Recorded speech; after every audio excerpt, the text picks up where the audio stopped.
Hi, so today I'm gonna start a whole new little series or whatever. It's a series, what am I on about?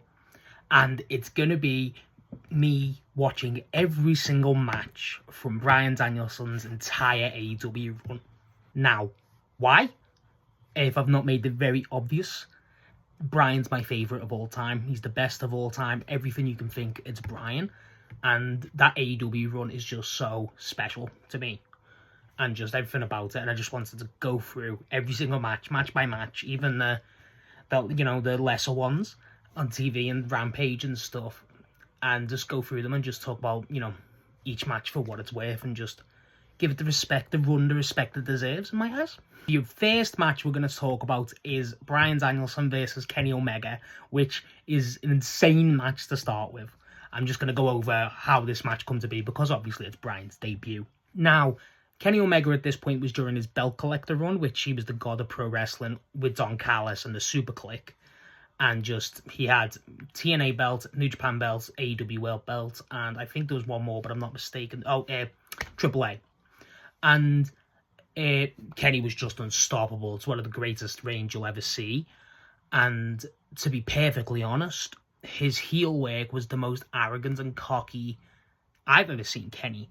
And it was just great. And obviously, Dom was there too. Dom obviously elevated. It was just a fun run. If you don't know about the belt collector run, it's great.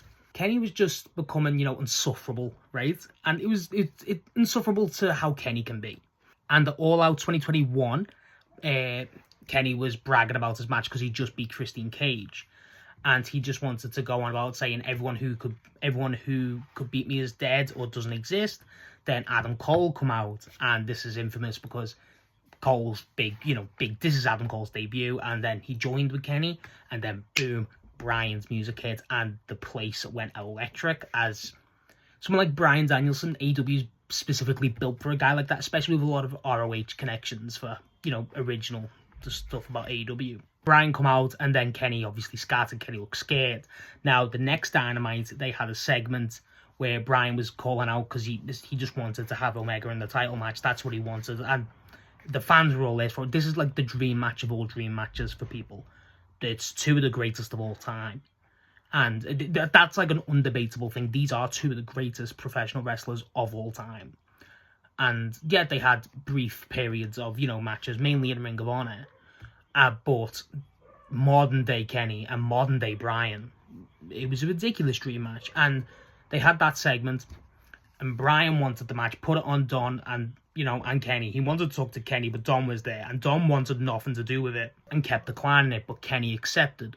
So the match was booked for Grand Slam 2021. This is very iconic because people will say an AEW crowd has not been that hot just for a match period since, and I don't want to say it hasn't, but to undersell how hyped that crowd was, it would be ridiculous. It's Rock Hogan level, and there's no exaggeration with that. Bryan's loving it. As soon as it starts, Bryan is absolutely adoring it. He's grinning to ear. He's looking around. You can see in his eyes, his face, he's just mesmerized. I'm just so happy that he made the jump, and as we all are. And the match straight away, God, the instant that Kenny starts getting the chop, you can see Bryan's chest straight away going red, and there's the bruise and stuff just instantly. And Kenny's obviously got that arrogance and stuff, which is, sold perfectly by Omega. But once that first kick gets hit by Bryan, you could see Kenny sells of it. It's Kenny doesn't over-exaggerate the sells, but they're not, limited. It's like he sells them perfectly.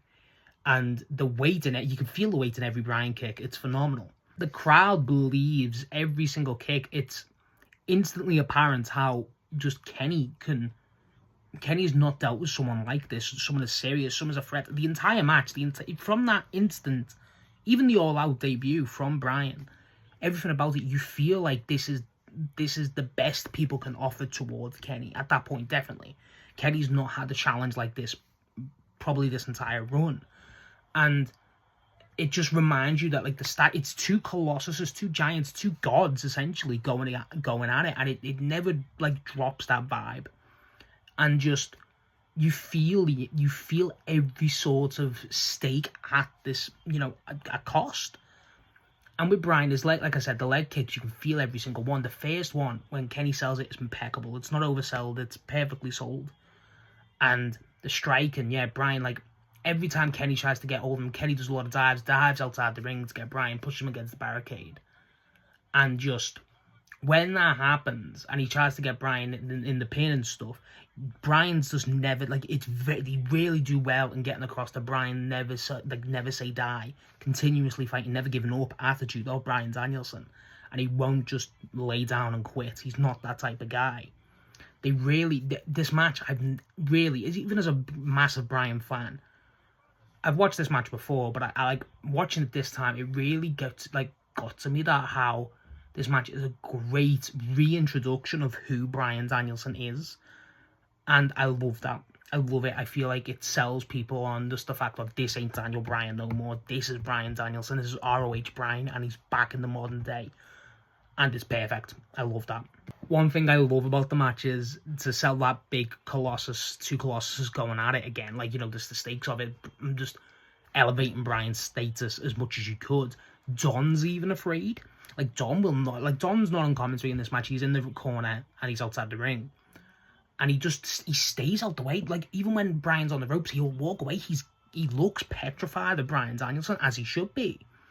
And I love that small detail. I don't think that's something that will ever get truly acknowledged. So I really wanted to point that out because I really enjoyed that small detail. It felt really intentional and I really appreciated it. You can tell just throughout the match that whenever Bryan's getting the upper hand on Kenny, purely in just the technical or the strike, and every single, whenever Bryan, because it's so neck and neck, every time Kenny gets the upper hand, it bothers Kenny, irritates him, he feels offended, because he fully believes he is the god of pro wrestling at this point, just because of the belt collector, as he should. And for someone like Bryan to physically stand in his way and prove that he's not so clear of everyone is phenomenal.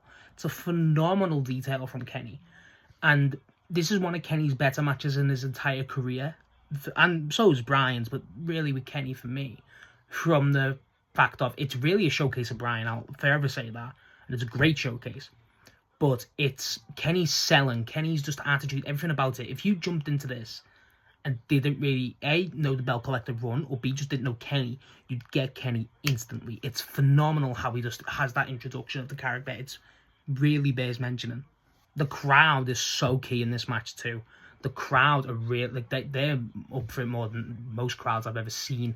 They are all in for it. Like I said, as soon as that match bell rings, the crowd has like a Rock Hogan moment. But when Bryan keeps getting the upper hand, the yes chant, everything about it, it's just, you could tell these people bought into this is Bryan Danielson again and everything about it. And yet they wanted Kenny to lose, but I feel like everyone in that arena would be like, wouldn't it be great if Bryan won of all people? I feel like a lot of people thought then, A, this was going to be it, but B, there was no better winner to beat Kenny, no better person to beat Kenny at that point than Bryan. And I fully agree at that point. Yeah, we'll talk about the result later. But just at that point, the status, how they presented Bryan was phenomenal. The spots they do. They do a small spot later on after Bryan dives out to the barricade and the crowd's hot. He drags Kenny and forces him into the ring pole, similar to how he did with beginners back in ROH. Again, reminded people this is ROH Bryan, not Daniel Bryan. A lot of the holds he has, it's not long after that where he holds the rope, he jumps on it, doing the arm break-esque move, where he puts Kenny's arm like this earlier on and stamps on it. This is what I'm saying about the brutality of Bryan. It's brilliantly maneuvered. Just the holds, everything, it's great. It's truly magnificent to see. And the arena fully believes it. I can't really repeat that much. The crowd is phenomenal in this match. When Kenny starts upping the speed, just true because he's getting overwhelmed by Bryan and he's clearly irate, he really starts, taking Bryan out, and he basically has the upper hand, and the crowd still love it because it's Kenny. But how brutal his flurry of kicks and stuff are, and the dives he basically does, it's unbelievable. But you can still see the arrogance of just bleeding out of Omega.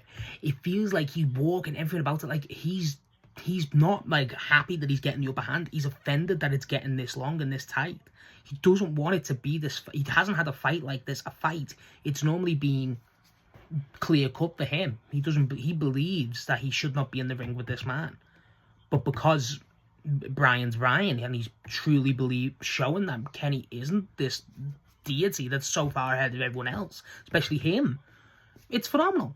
During this like flurry of Kenny having the upper hand, he jumps up on the rope to do a back split to win the pin. Bryan gets the knees up, the crowd love it, and then he starts going into it where the yes chants are just at full effect. He starts just body kicking the Kenny everywhere. And then it eventually bleeds over to the ramp, that's my favourite point of the match personally, because they just start going at it at the ramp, and the crowd's like, oh, this is like, they realise how special this match is. And then the counters in this match don't get a lot of love. Kenny does a Snapdragon on the ramp, and it's phenomenal. I love the Snapdragon. It's one of my favourite moves in all the wrestling, especially Kenny's. And just how he handles that Snapdragon is phenomenal. And to take someone like Bryan, especially in this match, like out for a minute where it looked like the count out was at play, it's phenomenal how like strong they made that move look. One of the best points of the match is just for camera work. I forget that the AEW had this. I don't know if it was a consistent thing. I forget. But they have like the Stardom ring camera on the post, and Bryan does the Psycho knee, and Kenny's on that, and it just cuts to a great shot of it. I love that. I love that angle. Yeah, like I said, the kicks on the ramp. The kicks for Bryan are his main point in this match. They really hammer that, and I love that because, again, they're so perfectly executed. And just on that ramp, he's kicking him, and he's about to go for something else, and then the Snapdragon just completely changes it. It's great. And then when he eventually gets back in the ring, Kenny's kind of just on top of him, doesn't let Bryan breathe, essentially. And then once it gets to the comeback stage, the last 5-10 minutes of this match, the entire match is phenomenal, but I feel like the last 5-10 minutes, they in the last minute, they obviously call it, but it just, the tensity just rises, and you really feel it. I loved it, because in that last 10 minutes, Bryan gets his arm injured through Kenny, just through, trying to get a move in. It does take Kenny out, but it really hinders Bryan's movement. But at this point, Bryan's really doing the never say die. Just classic Bryan. And Kenny's like starting to, not wear and tear, Kenny's just going at it. So it feels like Kenny's completely in this, I need to get this guy out of here. I need to outlast him. And he's getting that. But when Bryan like fires up, you can see that it's about to like take shape. It feels like Kenny's worries setting in, because Bryan won't quit. And it's really, I don't know if it's just me on this. I loved how they really got that going, because it's shown how Kenny couldn't handle that. Kenny mentally could not handle someone coming up, metaphorically putting the finger on the chest saying, I will not die. Which is great. At this point, the pins start coming into play. Kenny hits a V-trigger on Bryan, goes for the pin, obviously gets kicked out. And the kickouts are really well. There's not too many, so each one works. I don't like matches that overdo the countouts. Not countouts, the kickouts on the millisecond or two. I don't like that a lot sometimes. I think it can be very easy to overdo, but this match does it perfectly. I don't remember how many pin attempts there are, but there's not loads. During the finish, Kenny goes for the V-trigger, has Bryan out, goes for the V-trigger, hits it, and then goes for the one-winged angel. And if you don't know how protected and just how definitive of finish that one-winged angel move is, 2 people in the history have ever kicked out of it, one of them being Kenny himself. If you get hit with the one-winged angel, it's over. And Kenny sets it up, and Bryan reverses it, and it's the arena blows. Like, that was it. That's like the sign of this ain't happening. And the crowd fully believe it. Everyone believes it. You watching it, you feel it. It's so good. It's such a good moment. It kind of accompanies, just kind of embodies everything about this match that I adore. Of specifically Bryan. At this point, there's shots of him where he's shaking. He's like, you can tell he's feeling it. He's really feeling the difference. At this point, the match is it's at a tipping point. It's about to give. It's getting close to the end. There's a 30-minute time limit, and we're on about 27 minutes. And Kenny's trying the V-triggers. Bryan's going for his heavy hitters. Bryan eventually does kick his head in, and I love that. That's one of my favourite Danielson spots, period. Kenny goes to the top rope, goes for the Phoenix Splash, and then he misses it, and Bryan eventually gets it in, and Kenny's instantly knows what's happening. He pushes the arm away. But then he eventually gets the rope break on this. And it's just, after this point, it just goes there. I think this is where the final minute bell goes on.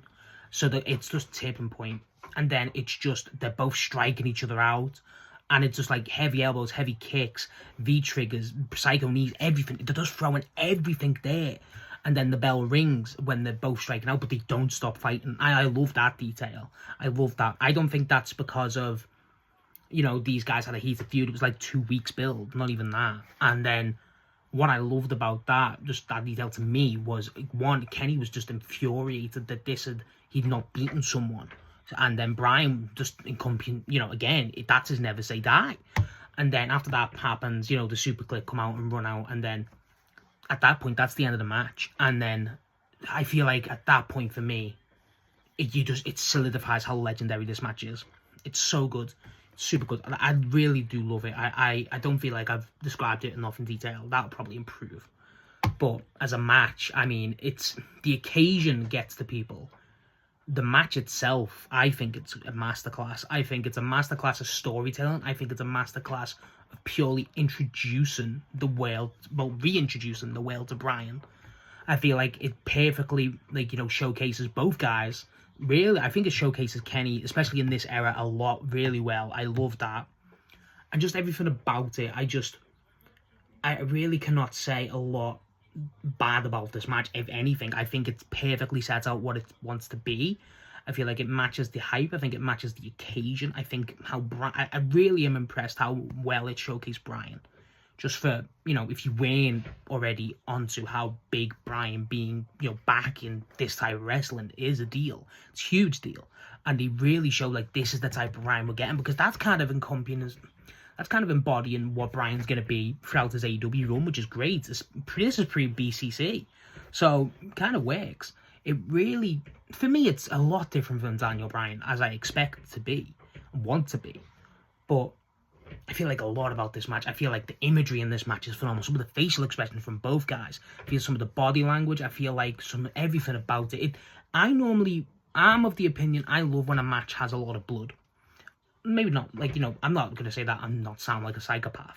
But, you know what I mean? I feel like blood can be a really good way to elevate emotion and stuff in a match. I feel like this match, there's no blood in this match, and I really like that. I feel like it didn't need it. I feel like it shows it's pure wrestling. And they really, like, you know, hammer that home and really go far with it. And I feel like, yeah, if there was blood in this match, but it would have blended in. The fact that there's not blood makes it stand out a bit more. For me, I made it clear I adore this match. I adore both wrestlers. I adore everything about this. I feel like it really sells the emotion. Just pure. I think it sells a lot of emotion. And that, to me, is a key part of pro wrestling. Now, because it timed out and they didn't stop fighting it, to time of a draw, obviously Kenny kept the belt and the belt collector run continued to go on. But this feud did not end.